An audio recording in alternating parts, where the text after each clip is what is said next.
Cookery சேனலை பார்த்து யார் வேணாலும் சமையல் பண்ணலாம். ஆனா சுவையான சமையல் பண்றது எப்படி? நான் இதயம் நல்லெண்ணெயில சமையல் பண்றேன். ஆஹா ஓஹோன்னு பாராட்டுறாங்க. நீங்களும் இதயம் நல்லெண்ணெயில சமையல் பண்ணுங்க, பாராட்ட வாங்குங்க. தினம் தோறும் வாங்குவே இதயம் இதயம். மக்களவையில் தேர்தல் சீர்திருத்தம் குறித்த விவாதத்தின் போது மத்திய உள்துறை அமைச்சர் அமித்ஷாவுக்கும் ராகுல் காந்திக்கும் இடையே வாக்குவாதம் ஏற்பட்டது. எஸ்ஐஆர் குறித்து இந்திய தேர்தல் ஆணையம்தான் பதிலளிக்க வேண்டும் என்றும் அரசை சேர்ந்தவர்கள் பதிலளிக்க முடியாது என்பதால் விவாதம் வேண்டாம் எனவும் அரசு கூறியதாகவும் அமித்ஷா பேசினார். தேர்தல் சீர்திருத்தம் குறித்து விவாதம் வேண்டும் என எதிர்க்கட்சிகள் கேட்டுக்கொண்டதால் விவாதத்திற்கு சம்மதித்ததாக அமித்ஷா தெரிவித்தார். பாஜக இல்லாத காலத்தில் எடுக்கப்பட்ட முடிவுகளின் அடிப்படையிலேயே இந்தியாவில் இப்போதும் தேர்தல் நடக்கிறது என்றும் 1952 முதன்முறையாக எஸ்ஐஆர் நடந்தபோது ஜவஹர்லால் நேரு தான் பிரதமராக இருந்தார் எனவும் அமித்ஷா குறிப்பிட்டார். நேரு, ராஜீவ்காந்தி, மன்மோகன் சிங் ஆகியோரது ஆட்சி காலங்களில் எஸ்ஐஆர் நடந்துள்ளதாகவும் காங்கிரஸ் காலத்தில் நடப்பதைப் போலவே இப்போதும் எஸ்ஐஆர் பணிகளை மத்திய அரசு நடத்துவதாகவும் அமித்ஷா தெரிவித்தார். ஒரு நாட்டின் ஜனநாயகம் எப்படி இருக்க வேண்டும் என்பதை ஊடுருவல்காரர்கள் முடிவு செய்யக்கூடாது என்று கூறிய அமித்ஷா, இறந்த ஒருவரின் பெயர் வாக்காளர் பட்டியலில் இருக்க வேண்டுமா என்று கேள்வி எழுப்பினார். ஹரியானாவில் ஒரே வீட்டில் 501 வாக்குகள் இருப்பதாக செய்தியாளர் சந்திப்பில் ராகுல் காந்தி கூறியதாகவும் அங்கு பொய்யான வாக்குகள் எதுவும் இல்லை என்றும் அமித்ஷா சுட்டிக்காட்டினார். அப்போது பத்திரிகையாளர்கள் முன்னிலையில் இருவரும் எஸ்ஐஆர் குறித்து விவாதிக்க வேண்டும் என அமித்ஷாவுக்கு ராகுல் காந்தி சவால் விடுத்தார்.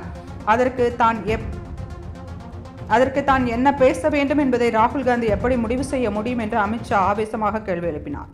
பின்னர் தன்னை தற்காத்துக் கொள்ள அமித்ஷா இவ்வாறு பேசுவதாக ராகுல் காந்தி கூறிய நிலையில் ராகுலின் முகத்தில் கவலை தெரிவதாக அமித்ஷா தெரிவித்தார்.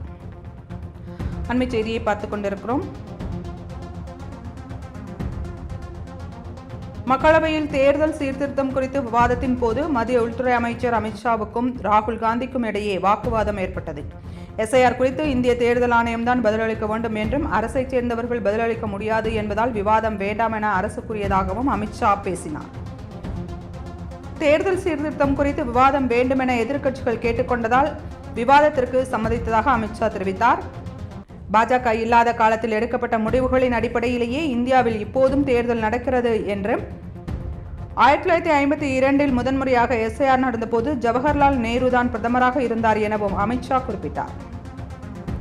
நேரு, ராஜீவ்காந்தி, மன்மோகன் சிங் ஆகியோரது ஆட்சி காலங்களில் எஸ்ஐஆர் நடந்துள்ளதாகவும் காங்கிரஸ் காலத்தில் நடப்பதைப் போலவே இப்போதும் எஸ்ஐஆர் பணிகளை மத்திய அரசு நடத்துவதாகவும் அமித்ஷா குறிப்பிட்டார். ஒரு நாட்டின் ஜனநாயகம் எப்படி இருக்க வேண்டும் என்பதை ஊடுருவல்காரர்கள் முடிவு செய்யக்கூடாது என்று கூறிய அமித்ஷா, இறந்த ஒருவரின் பெயர் வாக்காளர் பட்டியலில் இருக்க வேண்டுமா என்று கேள்வி எழுப்பினார். ஹரியானாவில் ஒரே வீட்டில் 501 வாக்குகள் இருப்பதாக செய்தியாளர் சந்திப்பில் ராகுல் காந்தி கூறியதாகவும் அங்கு பொய்யான வாக்குகள் எதுவும் இல்லை என்றும் அமித்ஷா சுட்டிக்காட்டினார். அப்போது பத்திரிகையாளர்கள் முன்னிலையில் இருவரும் எஸ்ஐஆர் குறித்து விவாதிக்க வேண்டும் என அமித்ஷாவுக்கு ராகுல் காந்தி சவால் விடுத்தார். அதற்கு தான் என்ன பேச வேண்டும் என்பதை ராகுல் காந்தி எப்படி முடிவு செய்ய முடியும் என்று அமித்ஷா ஆவேசமாக கேள்வி எழுப்பினார். பின்னர் தன்னை தற்காத்துக் கொள்ள அமித்ஷா இவ்வாறு பேசுவதாக ராகுல் காந்தி கூறிய நிலையில் ராகுலின் முகத்தில் கவலை தெரிவதாக அமித்ஷா தெரிவித்தார்.